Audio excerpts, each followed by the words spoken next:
میرے آقا فرماتے ہیں کہ اس کے گھر میں جو خوشبو ہے اپنے کپڑوں کو خوشبو لگائے، ثم یخرج، میرے آقا فرماتے ہیں کہ پھر وہ اپنے گھر سے نکلے،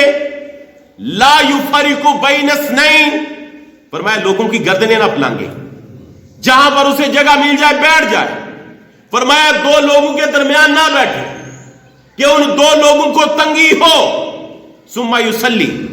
ما کتب لہ، میرے آقا فرماتے ہیں وہ نماز ادا کرے جو نماز اس پر لازم کی گئی، جس نماز کو اس کے اوپر فرض کیا گیا، ثم ینصت اذا تکلم الامام، فرمایا پھر وہ خاموشی اختیار کرے، جب امام خطیب گفتگو کرنا شروع کر دے نا، جب امام خطبہ دینا شروع کر دے، جب امام ممبر پر بیٹھ جائے تو پھر وہ خاموشی اختیار کرے، پھر وہ آپس میں گفتگو نہ کرے، فرمایا ثم ینصت اذا تکلم الامام، فرمایا کہ غسل کرے، اچھی طرح پاک اور صاف ہو، اپنے جسم پر تیل کو لگائے، اپنے بالوں میں داڑھی میں تیل کو لگائے، اپنے کپڑوں پر خوشبو لگائے، پھر مسجد میں آئے، لوگوں کی گردنوں کو نہ پھیلانگے، جو نماز فرض ہے اس کی ادائیگی کرے، امام کے خطبے کو خاموشی کے ساتھ سنے، میرے آقا فرماتے ہیں اللہ غفر لہ ما بینہ وبین الجمعۃ الاخری،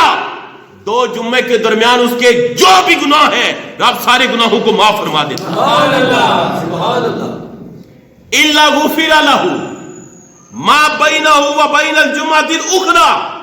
فرمایا ایک جمعے اور دوسرے جمعے کے درمیان جتنے گناہ ہیں رب سارے معاف فرما دیتا ہے، ساری خطاؤں کو معاف فرما دیتا ہے۔ یہ جمعہ کی فضیلت ہے کہ غسل کرے، پاک اور صاف ہو جائے، اپنے جسم پر خوشبو کو لگائے، تیل لگائے، پھر مسجد میں آ جائے اور مسجد میں آ کر گفتگو نہ کرے، توجہ کے ساتھ انہماک کے ساتھ امام کے خطبے کو سنے، اور جو نماز لازم ہے وہ نماز ادا کرے، اور